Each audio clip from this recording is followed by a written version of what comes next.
مولاي صل وسلم دائما ابدا على حبيبك خير الخلق كلهم. قال الله تبارك وتعالى في مقام الخلق: علم الانسان ما لم يعلم. صدق الله العظيم وصدق رسوله النبي الكريم وعلى آله أفضل الصلاة والتسليم. حضور آئے تو صراف ریش واقعی دنیا اندھیروں سے نکل کر روشنی میں آ گئی دنیا. سترے چہروں کا رنگ اترا، بجھے چہروں پہ نور آیا. حضور آئے تو دنیا کو جینے کا شعور آیا. الحمدللہ سالانہ 12 روزہ عید میلاد النبی صلی اللہ تعالیٰ علیہ وسلم کے سلسلے میں ہونے والے یہ عظیم شان سلسلے جس کی آج پہلی نشست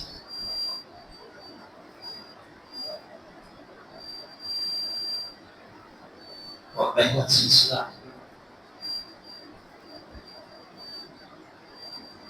منتظمین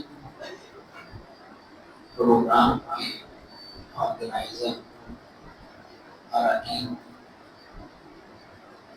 بشری انتظامیہ مسجد ان کی اس خوبصورت عقیدت اور حضور کی بارگاہ میں حدیہ تقریب پیش کرنے کا یہ منفرد انداز تھا. 12 ایسی نشستیں یا ایسے پروگرام عامل کیے جائیں کہ جہاں معاشرے کے ہر طبقے کو اس علمی دشمنی کو بجھانے کے لیے ایسا سامان فرحت مہیا کیا جائے کہ جو دلوں کی تابندگی، تر و تازگی، ایمان کی حرارت اور عشق مصطفیٰ صلی اللہ تعالیٰ علیہ وسلم کی چاشنی، عقیدے کی پختگی، نظریات کی باریکی، عنوانات کی خوبصورتی، انتظامات کی بربادی،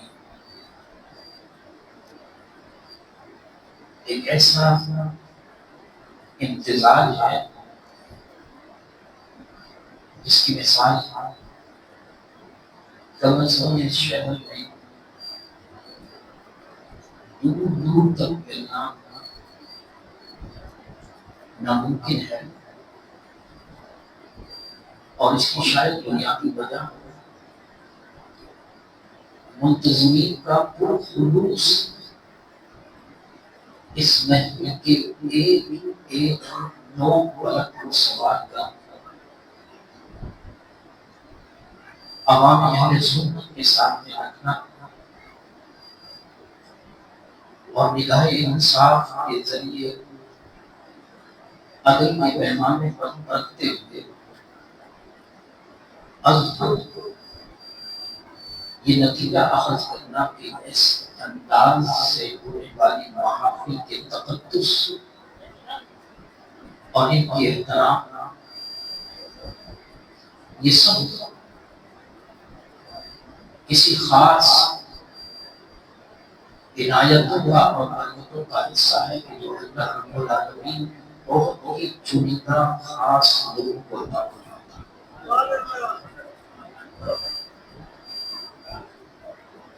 دعا گو ہے اللہ رب العالمین ہونے والے پروگرام اور سلسلوں کو صبح قیامت تک ایمان کی حرارت، عقیدوں کی پاکیزگی اور طہارت اور حضور کے عشق کی خیرات بانٹنے کے لیے اپنی جناب میں اس سلسلے کو سلسلہ مقبول عام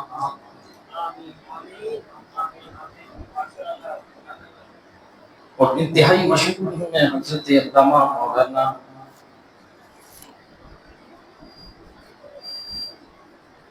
امام و خطیب مسجد حاغہ حافظ و قاری نہایت سنجیدہ وقت کے تقاضوں کو پیش نظر رکھتے ہوئے قربانات کا انتخاب کرنے میں ان کی جو کاوشیں اور کوششیں ہیں، انہوں نے ایک روایتی انداز سے ہونے والے جلسوں کا رخ تبدیل کر دیا اور انہیں اس بات پر مجبور کیا کہ اپنی محفل کو عنوان کے بغیر پیش کرنا۔ یہ محفل کے آداب اور محفل کی تکمیل کے بھی برخلاف اللہ کریم کے بھی دام میں علم میں، عمر میں، جان میں، مال میں، عزت میں، آبرو میں، علم میں، علم میں، رتبانی میں، تقوی اور انسانی میں، محبت و عقیدت میں، عشق و خشیت میں اللہ رب العالمین ہر آنے والے لمحے میں اضافہ کا نظام فرمائے۔ مجھے جو عنوان قبلہ نے عطا فرمایا حضور کی آمد سے انسانیت کو جو عروج ملا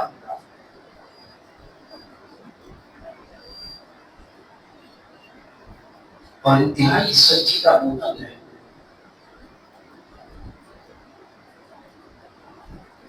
اگر ہم قرآن مجید کا مطالعہ کریں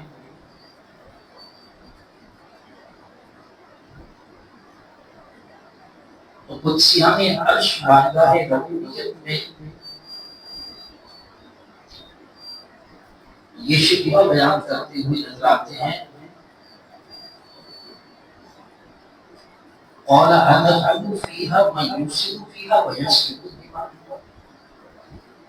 اے رب تو کیا زمین پر ایسے کو اپنا نائب بنانا چاہتا ہے کہ جو زمین میں فساد بھی برپا کرے اور خون ریزی بھی کرے؟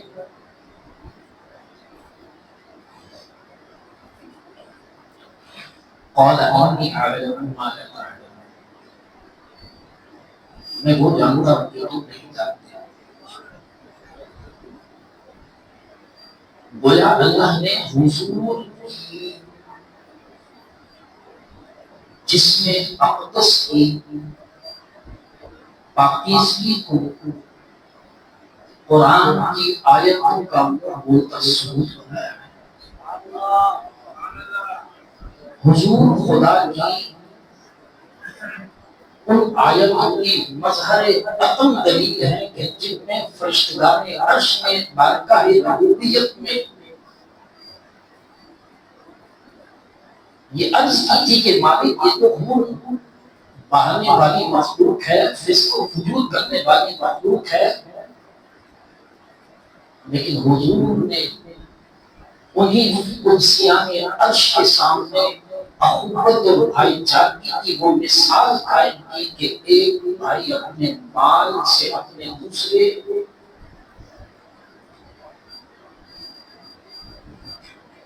مہاجر بھائی کے لیے اپنی جائیداد کا اس درجے تقسیم کرتا ہے کہ وہ اپنے حصے میں آنے والی ازواج سے لے کر زمین و مکان دولت وہ سب نکال کر اس کے سامنے رکھ دیتا ہے، گویا کہ یہ ان آیات قرآن میں کیے جانے والے فرشتگان عرش کے سوالوں کے جواب جو حضور اپنی عملی زندگی سے صحابہ کی تربیت اور ترتیب معاشرہ میں ان فرشتگان عرش کو جواب دے رہے ہیں کہ جس انسانیت کو تم نے پستی اور ضلالت میں دیکھا تھا، ہم نے اس انسانیت کو عروج اور بلندی عطا کی،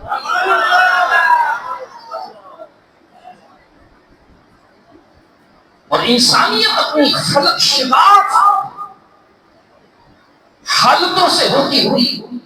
معراج کی ان حدود و قیود کی بندشوں کو توڑتی ہوئی اللہ ربوبیت میں ما کان و یکون کے اس منصب انسانیت سے آتی ہوتی اس مقام پر پہنچتی ہے جہاں وقت ہے نہ سمت ہے، اور ان رفعتوں پہ جہاں پر فرشتگان عرش بھی پیچھے رہ جاتے ہیں، انسان اس مقام پر پہنچ جاتا ہے۔ یہ سب حضور کے صدقے میں انسان کو شرف مل رہا ہے کہ اللہ رب العالمین نے اپنی خلواتوں کے جلووں میں حضور کو بلا کر انسانیت کو جو شرف عطا کیا ہے، یہ شرف کسی اور کے حصے میں نہیں آیا۔ یہ یاد رکھیے، جو فرشتوں کو یہ علم حاصل ہوا، جو فرشتوں نے کہا اتجعل فیہا من یفسد فیہا، آپ نے سنا ہوگا کہ فرشتوں کے ایک وقت تک معلم جو ہے وہ ابلیس رہ چکا، یہ ابلیس کی سازش تھی، وہ اپنے علم سے جانتا تھا کہ انسان اور انسانیت کے خلاف ایک پروپیگنڈا برپا کیا جائے جس کے تحت ساری مخلوق کے فرشتوں کو اپنے ہمنوا بنا کر ایک میسج ڈلیور کیا جائے کہ اے اللہ، جس انسان کو تو بنانے کا ارادہ کرتا ہے وہ تو جس کو فجور کرنے والے، وہ تو قتل و غارت گیری کرنے والے، وہ تو دنیا میں فساد برپا کرنے والے، ان کی تحقیق، ان کی عزت نفس کو مضبوط کرنے کے لیے یہ سارے پیغامات پڑھا کیے، لیکن اللہ رب العالمین نے فرمایا انی اعلم ما لا تعلمون، تم وہ نہیں جانتے ہو میں جانتا ہوں، اس لیے کہ میں نے یہ طے کر رکھا ہے، میں اپنے زمانے کی جو کروٹیں ہیں جب یہ بدلتی جب عروج انتہا پر پہنچے گی تو پھر میں دنیا کو اپنا محبوب دوں گا، اور اس محبوب کے صدقے میں اس بکھری ہوئی انسانیت کو متحد اللہ کی وحدانیت کی دلیل بنا کر ساری آنے والی مخلوق کو ان کے لیے دلیل کے طور پر اتمام حجت قائم کر دوں گا، تاکہ میرے محبوب کے صدقے میں بکھری ہوئی انسانیت کو بدر کا جام پینے کے لیے در مصطفیٰ کی بارگاہ میں جانا پڑے۔ اس لیے بکھری ہوئی مخلوق کو وحدت اور توحید کے رستے پر لانے کے لیے اللہ تبارک و تعالی نے محبوب مصطفیٰ صلی اللہ علیہ وسلم کا انتخاب کیا۔ عروج یعنی جب تک ہم کسی چیز کی پستی کو نہیں سمجھ سکتے اس وقت تک ہمیں عروج سمجھ میں نہیں آتا۔ کسی گری ہوئی چیز کو اٹھا کر مقدس مقام پر رکھ دینا یہ عروج ہے۔ انسان دور جاہلیت میں بے دب نبوت کے قرینوں کے بدلنے پر جن حالات، جن تربیتوں اور جن موسموں اور جن زمانوں سے گزرتا آیا، کہیں کفر و ارتداد ہے، کہیں ظلم و بربریت ہے، کہیں انسان اپنی پستیوں کی انتہائی عمیق گہرائیوں میں گرتا چلا رہا، کہیں انسان اپنے ہی بن جیسے انسان کو غلامیت کے شکنجوں میں جکڑتا چل رہا ہے،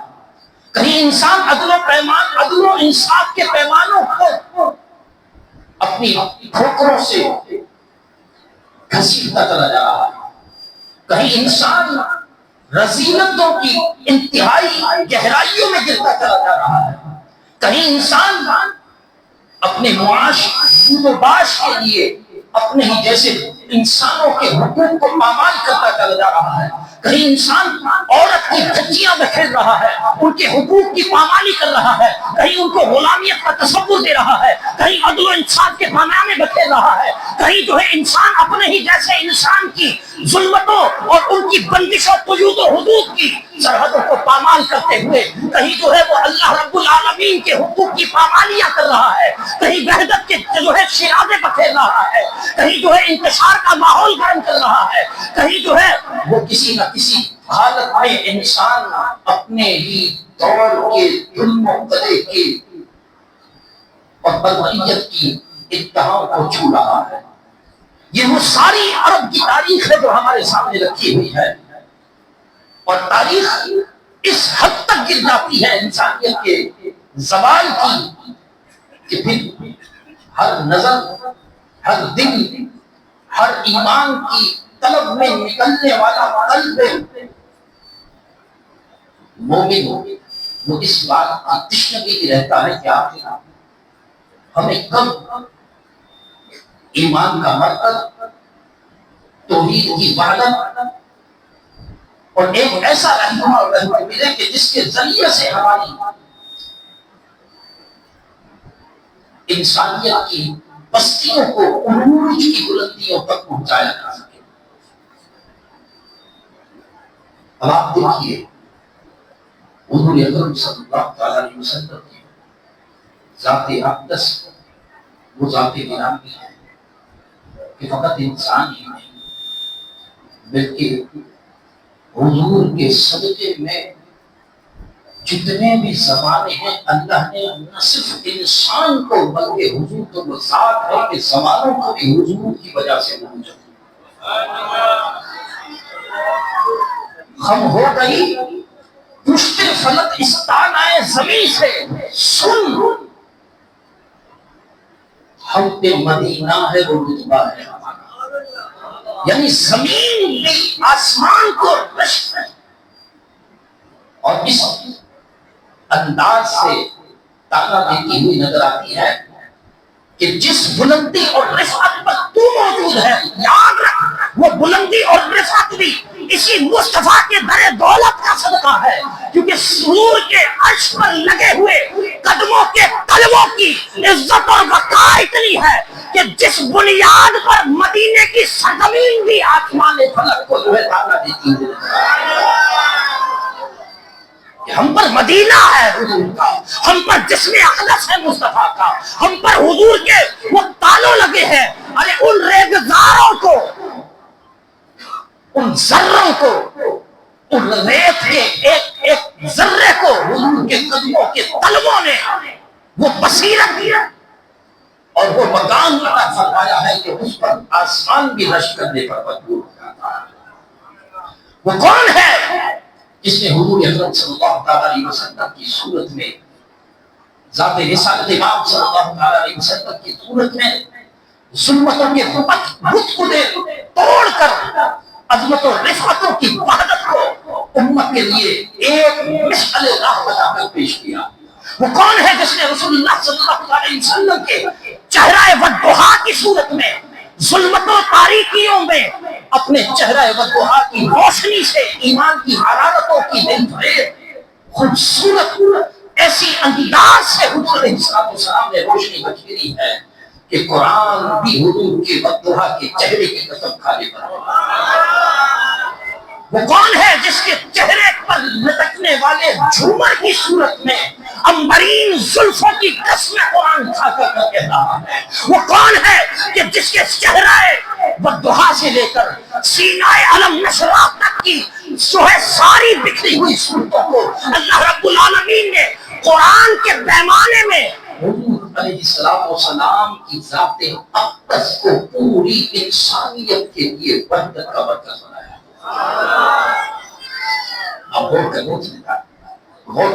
گا کہ امت کس قدر بستی میں تھی. ظلم تھا تو ظلم سے انصاف کو بدل دیا, بےایمانی تھی تو اس کو ایمان سے بدل دیا. کہیں عدل و انصاف کے پیمانے برابر نہیں تھے تو حضور نے پیمانے برابر کیے. وہ کون ہے کہ جس نے حجت الوداع کے موقع پر دنیا کی بادشاہت اور رعونت کو اپنے قدموں کی ٹھوکر پر رکھتے ہوئے کہا تھا انسان سب اللہ کی بنائی ہوئی مخلوق ہے, نہ کالے کو گورے پر, نہ گورے کو کالے پر, نہ عربی کو آدمی پر, نہ آدمی کو عربی پر کوئی فضیلت حاصل نہیں ہے. تم سب اللہ کی مخلوق ہو, سب برابر ہو, کسی کو بادشاہی تصور حاصل نہیں ہے. وہ وقت یاد کیجئے کہ جب غلامی کی رعونت میں ایک بادشاہ وقت جب چاہتا تھا اپنے کسی بھی غلام پر جبے جا ظلم کر کے اس کے حقوق کو پامال کر دیتا تھا. وہ کون تھا کہ جس نے بڑھتے ہوئے ظلم پر اس رعونت کے ہاتھ کو تھام کر کہا اے بندہ خدا جان لے کہ جتنی طاقت تو اس بندے میں رکھتا ہے اس سے کہیں زیادہ طاقتور میرا رب ہے. وہ کون تھا کہ جس نے ظلمت کے متقدوں کو گرا کر ایمان کی ایسی حرارت قائم کی کہ جب اس بات کا تصور بھی نہیں تھا, اس بات کا تصور بھی نہیں تھا کہ اگر کوئی بڑا ظلم کرتا تھا, بڑا ظلم ہوتا تھا تو معاشرے کی طبیعت اور مزاج, ان کی نبض اس بات پر چلتی تھی کہ بڑے کو کسی بھی صورت سے مجرم میں کٹیرے میں نہیں لایا جا سکتا. وہ کون تھا کہ جس نے رسول اللہ صلی اللہ علیہ وسلم نے اپنی لخت جگر کی مثال پیش کرتے ہوئے کہا تم تو فاطمہ فلاں کی بات کرتے ہو, خدا کی قسم اگر محمد بنت فاطمہ بنت محمد ہوتی تو محمد کا فیصلہ اس کے بارے میں نہیں. اپنی لخت جگر کی مثال سامنے رکھتے ہوئے, اپنے صحابہ کی مثال سامنے رکھتے ہوئے, وہ کون تھا کہ جس نے فتح مکہ کے موقع پر جب کفار مشرکین آپ کی گویاں کر رہے تھے کہ دادا یار محمد ہمارے ساتھ کیا کرتے ہیں, ہم نے ان کے خاندان کے ساتھ یہ کیا, ہم نے ان کا کھانا پینا بند کر دیا, ہم نے ان کی جو ہے معاشی بائیکاٹ کر دیا, ہم نے ان کے پیاروں کو چھین لیا, ہم نے ان کے چچا پر جو ہے ظلم و زیادتی کی, ان کا کلیجہ نکال کر چبایا گیا, ہم نے ان کے ساتھ بربریت کا بازار گرم کیا, ہم نے ان کی تجارت گائے کو مسعود کر دیا, ہم نے انہیں جو ہے ایک مشہور قلعے میں مقبولیت کر دیا, ہم نے ان کے سارے رشتے ناطے کاٹ لیے, ہم نے ان کی تجارت گاہوں کو مسعود کرنے کے بعد انہیں ہجرت پر مجبور کر دیا. اس تمام کے باوجود بھی اگر فتح مکہ کے دن حضور اکرم نور مجسم شاہ بنی آدم صلی اللہ علیہ وسلم مسکرا کر یہ فرمائے لا تثریب علیکم اليوم, آج تم سے کسی قسم کا کوئی بدلہ نہیں, جس نے خوشیاں بانٹی ہے.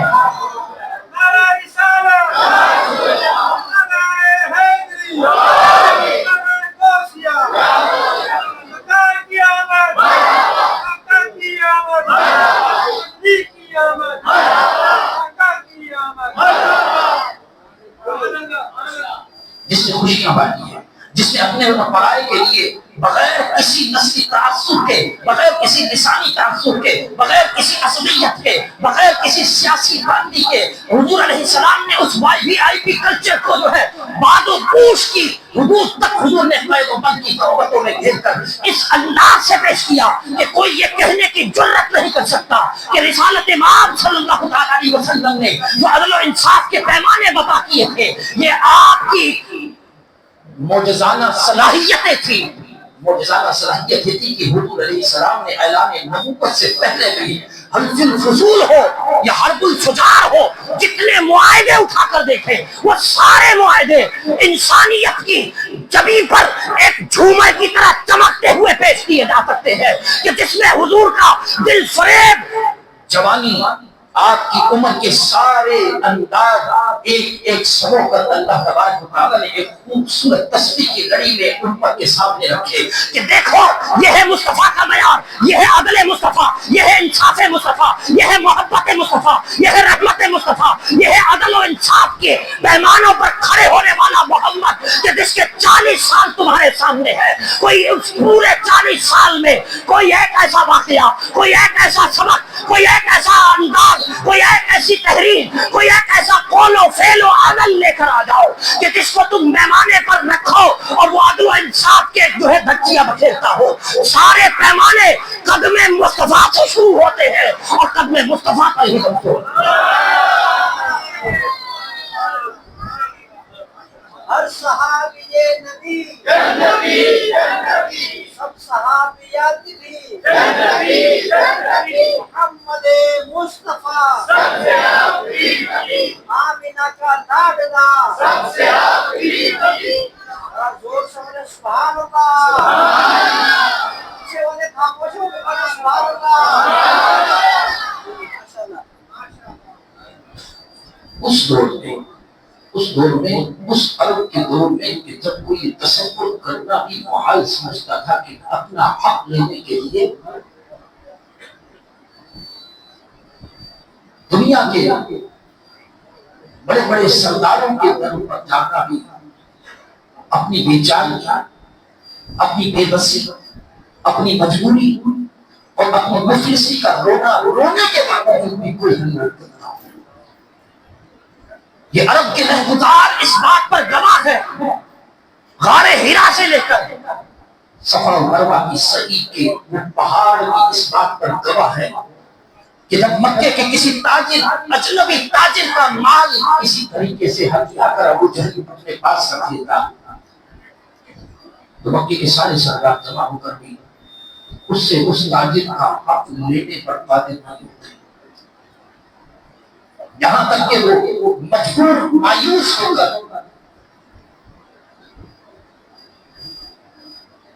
کسی پہاڑ کی چوٹی پر کھڑے ہو کر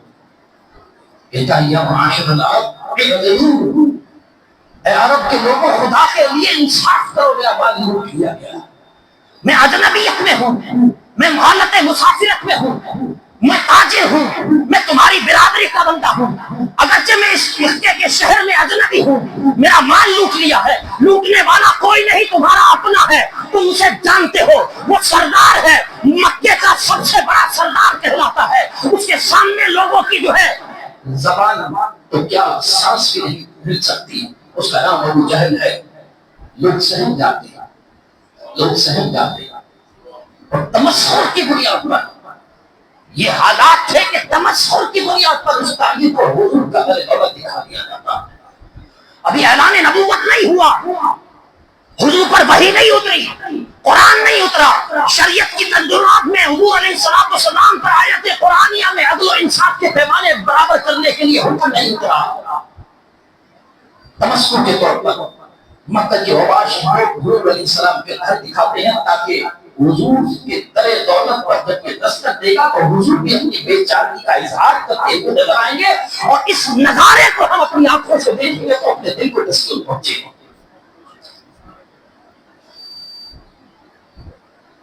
وہ لاچار بے بس مجبور شخص پہاڑ کی چوٹی سے نیچے اتر کر حضور کے در دولت پر آ کر دستک دیتا ہے اور کہتا ہے کہ آپ محمد اللہ کا چہرہ مصطفیٰ دیکھ کر آپ کے چہرے کی تابانی خوبصورتی، جبیں پر چمکتی ہوئی انوار التجلیات کی باریک باریک بوندیں اور چہرہ وضحا کی روشنی بانٹتا ہوا پورا مکے کا خوبصورت باب سما کی صحراؤں کی خوشبودی بہاریں لیتا ہوا صبح صبح کے ٹھنڈا ٹھنڈا وقت حضور کی در دولت پر آیا اور آ کر عرض کرنے لگا ہے محمد صلی اللہ تعالیٰ علیہ وسلم، میں ایک اجنبی شخص ہوں، تاجر ہوں، یہاں مال بیچنے آیا تھا، کسی طرح تمہارے مکے کے سردار ابو جہل نے میرا مال ہتھیا کیا. میں نے سب کے دروں پر دستک دی، ایک ایک کے پاس گیا، ایک ایک سردار کا دروازہ ٹھکایا، میں نے اجتماع میں لوگوں کے بڑے مجمع میں بھی انہیں خطاب کر کے کہا، میں نے اعلان کہا، میں نے انہیں واسطے دیے، میں نے انہیں تعلق بتائے، میں نے انہیں اپنی برادری کا بتایا، میں نے اپنے قبیلے کا بتایا، لیکن کسی مکے کے کسی فرد کسی سردار میں جرأت نہ ہوئی کہ وہ ابو جہل سے میرے مال کا مطالبہ کر سکے. اے محمد، مجھے یہ اطلاع دی گئی ہے کہ آپ کے در دولت پر جو آتا ہے، جو اسیری میں آتا ہے، وہ آزادی لے جاتا ہے، جو خیرات لینے آتا ہے اس پر دریائے جود و سخا بہا دیا جاتا ہے. اے محمد، میں بھی سوال لے کر آیا ہوں، خدایا اپنے رب کا واسطہ دے کر کہتا ہوں تو میرے سوال کی اس اجابت کو پوری کر کے جو ہے ابو جہل سے میرا مال کا مطالبہ کیجیے. انہوں نے فرمایا کہ یہ کوئی مسئلہ نہیں، چلو میرے ساتھ. ڈر کس بات کا؟ ارے ڈر آ کر یہاں پر نکل جاتے ہیں، ڈر آ کر یہاں دم توڑ جاتے ہیں. اللہ رب العالمین نے حضور کی ایسی ہیبت کے ساتھ مدد کی ہے. حضور فرماتے ہیں کہ تین میل تک اللہ نے میری ہیبت اتار دیا. حضور اس کا ہاتھ پکڑے ابو جہل کے دروازے پر آئے, دروازہ کھٹکایا, سارا عرب کا جو اوباش لڑکوں کا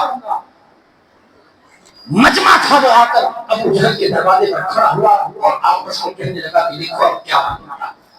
ابو جہل نہیں چھوڑیں گے, وہ اس طرح کریں گے, یہ کہیں گے, وہ کہیں گے. ارے اب مزہ آئے گا کس طرح محمد صلی اللہ تعالی علیہ وسلم کا معاذ اللہ مذاق اڑایا جاتا ہے. وہ پھٹیاں کس رہے ہیں, تانے کس رہے ہیں, تمسخر اڑا رہے ہیں, ہنسی اور جو ہے ہوا کے پھبارے بلند ہو رہے ہیں. حضور نے دروازے پر دستک دی اور فرمایا دروازہ کھولو. اندر سے آواز آئی اور آواز نوجوانوں نے ایسا ماحول کریٹ کیا کہ محسوس ہوتا تھا کہ اب حضور کا تمسخر اور مذاق اڑایا جائے گا. لیکن قربان جائیے ذات مصطفیٰ پر, قربان جائیے ترجمان خدا پر, قربان جائیے اس سینہ وحی پر, قربان جائیے اس چہرہ بطحا پر, قربان جائیے اس شرم نشرہ کے سینے پر, قربان جائیے اس واللیل کی زلفوں پر, قربان جائیے اس زبان وحی خدا پر, قربان جائیے لفظ معجزات میں ڈوبے ہوئے حضور کی زبان اقدس سے نکلتے ہوئے وحی خدا پر. حضور اکرم نور مجسم صاحب علی آدم نے جب ارشاد فرمایا محمد, دروازہ کھلا, ابو جہل نے دیکھتے ہی پوچھا اے محمد خیر تو ہے, کیوں آئے ہو؟ ارشاد فرمایا کہ اس شخص کا مال تم نے ہتھیایا. کہا کہ ہاں میں نے اس کا مال دینا. فرمایا تو دیتے کیوں نہیں, تو دیتے کیوں نہیں؟ فقط اتنا فرمانا تھا. ابو جہل اندر گیا اور جتنا مال اس تاجر کا تھا وہ سارا لا کر اس کے ہاتھوں میں رکھا. وہ تاجر دعائیں دیتا ہوا پوچھا ہے محمد تمہارا نام تو پہلی بار سنا ہے, لیکن کردار آج پتا چلا کہ جہاں بڑے بڑے سرداران بت, جہاں بڑے بڑے کفار کے بود و باش پر پلنے والی یہ جاگیردار سلطنتیں, یہ بڑے بڑے سرداران قریش, یہ بڑی بڑی قبا اور دستار میں بنے ہوئی شخصیتیں جہاں عدل و انصاف کے پیمانے گراتے ہیں, جان جو ہے وہ چھلکاتے ہوئے اپنے قدموں سے جان توڑ دیتے ہیں, وہیں پر اے محمد آج میں نے جان لیا کہ جس ہستی کا نام محمد ہے وہ جس معاشرے میں ہو وہ معاشرہ ہلاک نہیں ہو.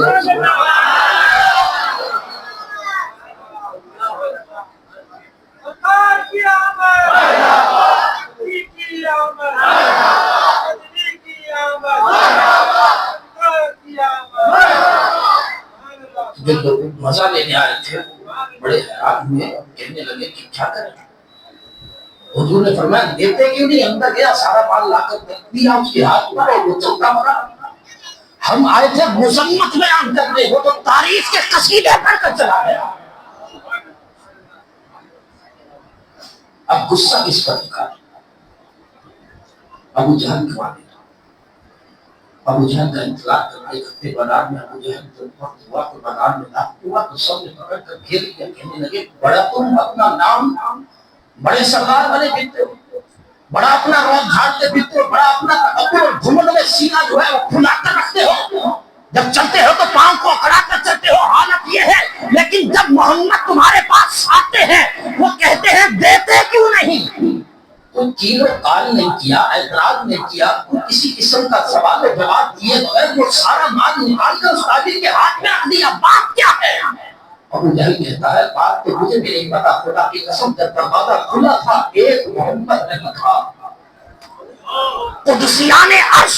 حضور کی مائیت میں اس طرح اتر رہے تھے, رجال الغیب کے لشکر در لشکر اتر رہے تھے, اور ان کے جلال کا عالم یہ تھا میں ایک لمحے توقف کرتا تو میری گردن اتار دی. وہ شمع اجالا کس نے کیا 40 برس تک کاروں میں ایک آس جھلکنے والی تھی دنیا کے درباروں میں. حضور اکرم نور مجسم شاہد علی آدم صلی اللہ تعالی علیہ وسلم کی بارگاہ میں عرض کی گئی اے محمد صلی اللہ تعالی علیہ وسلم, غلاموں کا کوئی حق نہیں ہوتا. ہمارے معاشرے میں جب چاہے مالک اپنے غلام کے ساتھ جو زیادتی کرنا چاہے نہ سکتا. ایک شخص نے اپنے غلام پر اس قدر زیادتی کی ہوا, اس کا انتقال ہو گیا. جب انتقال ہوا تو حضور اکرم صلی اللہ علیہ وسلم کی بات میں لوگ اپنے بڑے بڑے سفارشی لوگ آ گئے کہ حضور جس نے مارا ہے وہ مکے کا بڑا تاجر ہے, بڑا مالدار ہے, سرمایہ دار ہے, سردار ہے, اور یہ ہماری روایت نہیں, ہمارا مزاج نہیں, ہماری طبیعت میں نہیں, ہماری مٹی میں ہی نہیں ہے کہ ہم اپنے کسی بڑے قربے صلاح پر جلد کر سکیں, جن کا سزاوار ٹھہرا سکے, اس سے انصاف کا تقاضا لے سکے, اس سے بدلہ لے سکے. غلام تو ہزاروں مرتے ہیں, ان کا کوئی پرسان حال نہیں ہوتا. حضور اکرم صلی اللہ تعالیٰ علیہ وسلم نے اس کی چابوں کو تھام کر اپنے ہاتھوں میں یہ ارشاد فرماتے ہوئے امت کو یہ پیغام دیا تھا کہ آج تک جس غلامیت کے شکنجے میں تم انسانیت کی تذلیل کرتے آئے ہو, آج اسی انسانیت کو غلامیت کی زنجیروں سے آزاد کروا کر عروج ثریا کی بلندیوں پر پہنچانے والا محمد آ چکا ہے. اس چابک کو پکڑ لیا اور فرمایا کہ اس کا جو تم نے قتل کیا ہے اس کا قصاص دینا ہوگا. لوگ حیران ہوئے کہ سردار سے بھی قصاص لیا جا سکتا, سردار سے بھی قصاص, یہ حضور ہیں. فرمایا کہ وہ غلام تمہارے بھائی ہیں, جو تم کھاتے ہو وہ انہیں کھلاؤ, جو تم پہنتے ہو وہ انہیں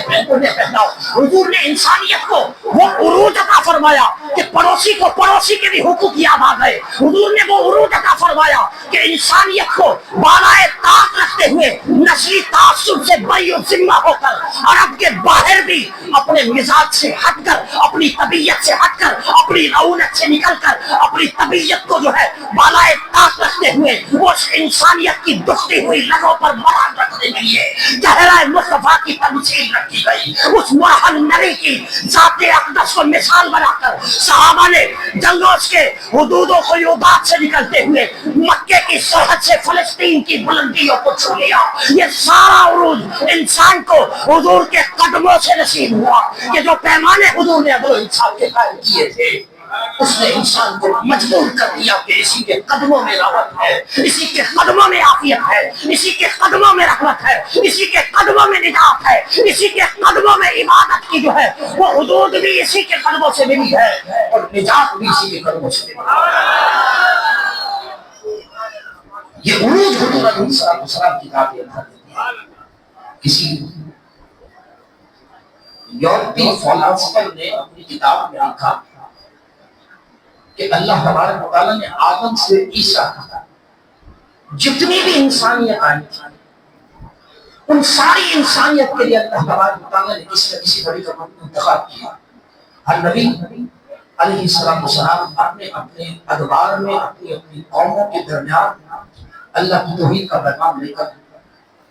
تشریف لائے, انہیں سمجھایا, معاشرت کی حدود قائم کی, اللہ کی توحید کے بارے میں بتایا, عبادت کا تصور دیا اور سارے معیار انسانیت قائم کرنے کے لیے اپنی زندگیاں وقف کر دی. لیکن آدم سے عیسیٰ تک کسی نبی کے پیغام کی اتنی بڑی تکمیلی انداز میں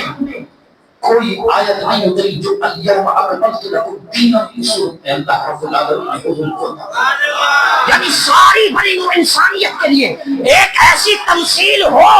ایک ایسا کامل انسان ہو, ایک ایسی مثال موجود ہو, ایسی ایگزامپل موجود ہو کہ جو فرشتگان عرش کو جواب بھی دے سکے, بنی نوع انسان کی تمثیل بھی بن سکے. ارے جس کامل فرد واحد کی بات آدم سے عیسیٰ تک کرتے آئے ہیں, یہ وہی محمد ہے جو غلامیت سے انسان کو دلانے والا ہے. یہ وہی محمد ہے جو سسکتی ہوئی انسانیت کو سروں پر جو ہے وہ بالائے طاق رکھتے ہوئے حدود و قیود سے بالا تر ہو کر وہ ماتھے کا جھومر بنانے والا ہے. فرشتگان عرش بھی جن کی تقدیس کے ترانے پڑتے ہو, جن پر آسمان سے رب قدوس کے عرشیان قدس ہے سلام اور قصیدے لے کر اترتے ہو, یہ وہی انسان ہے. انہیں مجبور کیا. یہ حضور کی عادت کریمہ تھی کہ جب تم بچیوں کو زندہ گول کر دینے کی غلیظ رسم و رواج کے اندر پوری قوم مصروف تھی, اس رسول اللہ صلی اللہ تعالیٰ علیہ وسلم نے ایک بچی کی اپنی چادر نبوت بچھا کر انسانیت میں اس وصف انسانی کے ساتھ صنف نازک کے وہ تقدیسی مراحل پر اس کو کھڑا کیا کہ جہاں عورت کا کوئی مقام و مرتبہ نہیں تھا، انہیں بدار حسن یا خرید و فروخت کی چیز سمجھا جاتا تھا، اپنے شوہر کے ساتھ ہی مرنے کا حکم ہو جاتا تھا، اس کی زندگی بدوبات سے بالکل اعلیٰ کر دی جاتی تھی، لیکن رسول اللہ نے اسے جینے کا حق دیا، اس کی حق مرضی، اس کے حقوق کی بات کی۔ حضور نے فرمایا اگر کنواری ہو تو اس کی اذن کے بغیر شادی نہ کرو، اگر بیوہ ہو تو جہاں اس کی اجازت طلب کرنی مقصود ہو وہاں اس کی اجازت کے ساتھ ہی شادی کی جائے۔ یہ مزاج قائم کی، حضور نے اس کو اپنے ساتھ بٹھایا، حضور نے جس برتن میں کھانا کھایا جاتا تھا عورت کو اس برتن میں کھانا کھلا کر امت کو بتایا کہ اس کے حقوق ہے۔